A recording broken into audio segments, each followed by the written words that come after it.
Hi, so I'm going to be talking about systems theoretic process analysis and how it can be applied to AI control.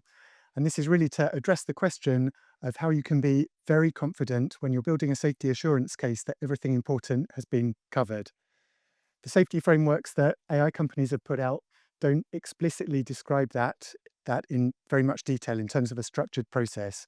And that's what STPA provides. I'm going to talk you through how STPA works and then apply it to the AI control deployment. So STPA was developed by a team at MIT initially for aerospace applications. It's now used in a whole bunch of other high hazard or high risk industries. Google ran a pilot study that they published some results from where they just put two engineers using STPA to address service reliability part-time for 5 months, and they came up with results that they think could have prevented 4 serious incidents.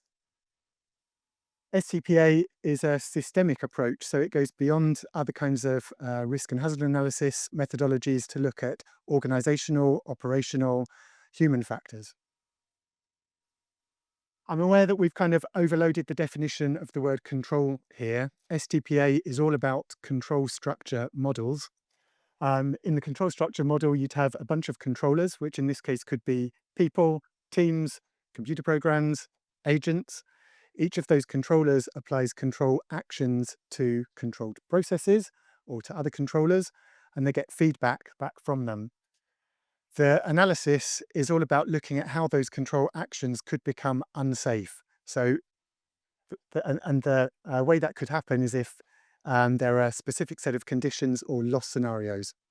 It's a 4-stage process, and I'm going to walk through the 4 stages applied to AI control. First stage is all about defining losses and hazards. We're going to look at the example from the sketch of an AI control safety case where the threat we're concerned about is exfiltration of sensitive code from AI company by an internally deployed agent. So the loss that we're most concerned about is unauthorized loss of intellectual property, and that could be caused by the hazard where the LLM agent transmits sensitive data to external entities. The next stage, stage 2, is to model the control structure. So you start off by defining the system boundary, which in this case is the AI company. Then you look at all of the entities within that, the control entities and the interactions between them. So the control actions which are applied from a controller to a controlled process in this diagram are shown by red arrows, and the feedback is shown by blue arrows. Once you've built the model, then the next stage is to go through each of those control actions and try and find ways that they could become unsafe. And that's stage 3. STPA provides 4 guides to ways that control actions could be unsafe. The first one is if the control action is not provided.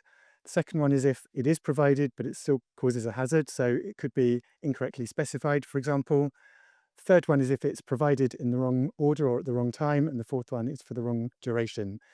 The example that I've picked out here is where the untrusted agent uses local file storage to store state information that persists across memory resets. Stage 4 is to identify the causal factors that could contribute to this loss scenario.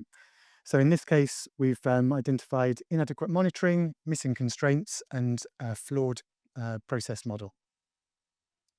So as takeaways, STPA can be complementary to safety cases and to other elements of other AI governance methodologies. And the design pattern on the right shows a control structure and how all of the different STPA elements can feed into different levels of the control structure.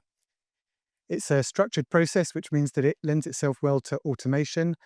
So that's moving towards AI for AI safety.